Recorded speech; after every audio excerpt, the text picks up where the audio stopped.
The notification arrived at 9:47 p.m., sharp and intrusive, slicing through the quiet of my apartment. $4,300. I stared at the number until it stopped looking real. The restaurant name, La Meridian Lounge, sat beneath it like a smug signature. Before I could even breathe, my mother's message followed. Just charge it to your card. Rachel wanted to celebrate. Don't make this difficult. I felt the familiar tightening in my chest, the one I'd learned to ignore since childhood. My fingers hovered over the screen. I could already hear her voice, brisk, impatient, offended by the idea of limits. They hadn't invited me. They hadn't asked. They had decided. I stood from the table and paced the kitchen, the floor cold beneath my bare feet. Through the window, the city blinked back at me, indifferent. Somewhere across town, my parents were laughing over wine older than my sense of belonging. A second message came in. Rachel, this time. Aren't you answering? Mom says you're being complicate everything. Complicate. For existing. I sat down hard, the chair scraping the floor. My reflection stared back at me from the dark laptop screen.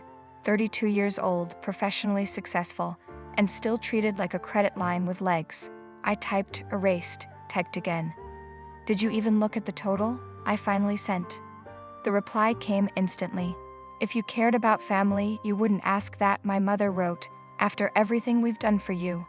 The words hit harder than the bill. Everything they'd done for me. I laughed, once, brokenly, and felt tears blur my vision.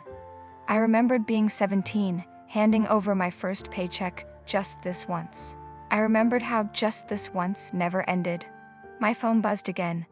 The waiter's waiting, Rachel added. This is embarrassing. I set the phone face down. In the sudden silence, something inside me shifted, quiet, irreversible. The bill wasn't the insult. The assumption was. And as I opened my laptop, heart pounding but hands steady, one thought cut through everything else. If love has a price tag, tonight I was finally going to read the fine print. They thought this was just another dinner. They had no idea it was the last one I would ever pay for. The laptop hummed softly as it came to life, the glow painting my kitchen in pale blue. I told myself I was only opening it to distract my mind. That was the lie I perfected. I didn't go to my email. I didn't open the news. I clicked the folder I avoided on purpose. Family, confidential. The screen filled with numbers, dates, quiet rescues. A ledger not of money, but of years. There it was, my father's temporary business loan. Paid off when collectors started calling my phone instead of his. My mother's credit cards, designer handbags disguised as emergencies. Rachel's luxury condo lease, routed through a shell company so she could tell her friends she'd made it on her own. I pressed my fingers to my mouth as my chest tightened. I had done this, all of it, silently, lovingly, foolishly. You're such a good daughter, my mother used to say, every time I transferred money without asking why. Not because I was loved, but because I was useful. The total sat at the bottom of the screen. $2,500,000.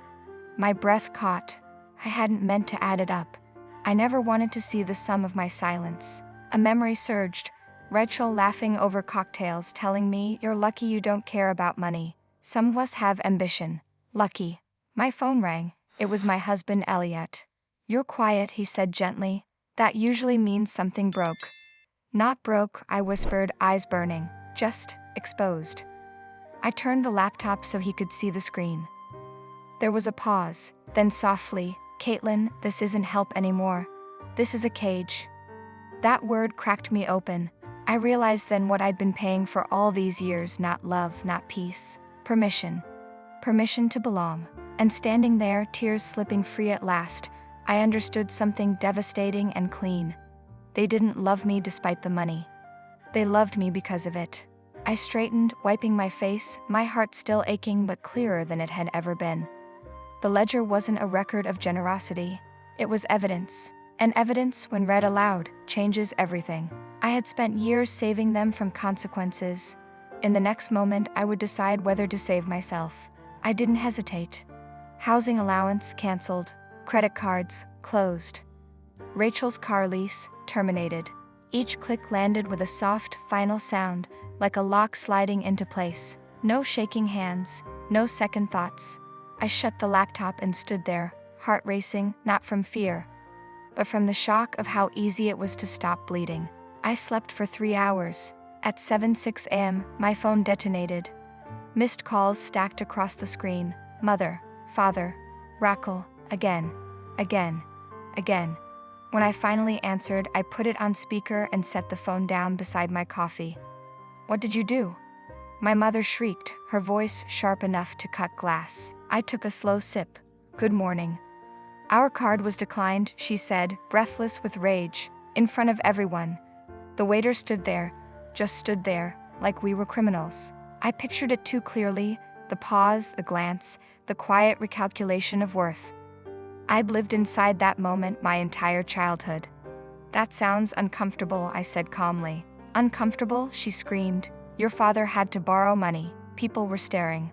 "Not, are you okay?" Not "why didn't you answer?" Only the horror of being seen without money. Rachel grabbed the phone. "You humiliated us. Do you know what this does to my image?" "Your image." My chest tightened, tears threatening, but my voice didn't break. "You should have checked your balance before ordering." Silence, then fury. "You think you're better than us now?" My father barked in the background. "No," I said softly. "I think I'm done." I ended the call before they could rewrite the moment, before guilt could be weaponized. My hands shook then, not with regret, but with release. For the first time, their panic wasn't my emergency. And as the phone buzzed again and again on the counter, one truth settled deep and steady in my bones. When the cards stop working, the masks fall too. They thought this was punishment. They didn't yet realize it was only the beginning. The story went live before noon. Rachel's Instagram, black screen, pale text, trembling piano music. It hurts when the people closest to you try to dim your light. Jealousy is loud. Integrity is quiet. My hands went cold. She hadn't named me. She didn't need to. The comments bloomed instantly. Heart emojis. Vague outrage, strangers applauding a lie they didn't understand. She had turned my refusal into a betrayal and crowned herself the victim. Then my phone rang. My father's voicemail crackled through the speaker, thick with fury. "This is your husband's doing," he spat.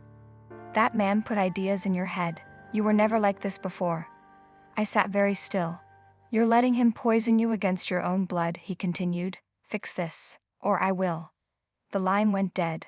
I felt the old instinct rise, the urge to explain, to smooth, to make it stop. My eyes burned. I pressed my palms together until they stopped shaking. Aliat had heard everything. "They're escalating," I whispered. "They're turning it into a story where I'm the villain." He stepped closer, voice calm but unyielding. "They always do when control slips." I looked at him then, really looked. No anger, no fear, just certainty. "They're not upset about the money," he said gently. "They're terrified because you stopped being manageable." That word landed hard. Manageable. For years I had mistaken compliance for peace. Now, without my silence, they had nothing but threats and narratives. "They'll keep pushing," I said. "They won't stop." Aliat nodded. "Then don't argue, don't explain, step forward." Forward. I wiped my eyes, squared my shoulders, and picked up my keys. Outside, the city waited, sharp, bright, indifferent. I wasn't running anymore. I was done shrinking myself to fit a role they'd written without my consent. And as we walked up together, I understood something that made my chest ache with both grief and strength. Love that survives only when you obey is not love at all.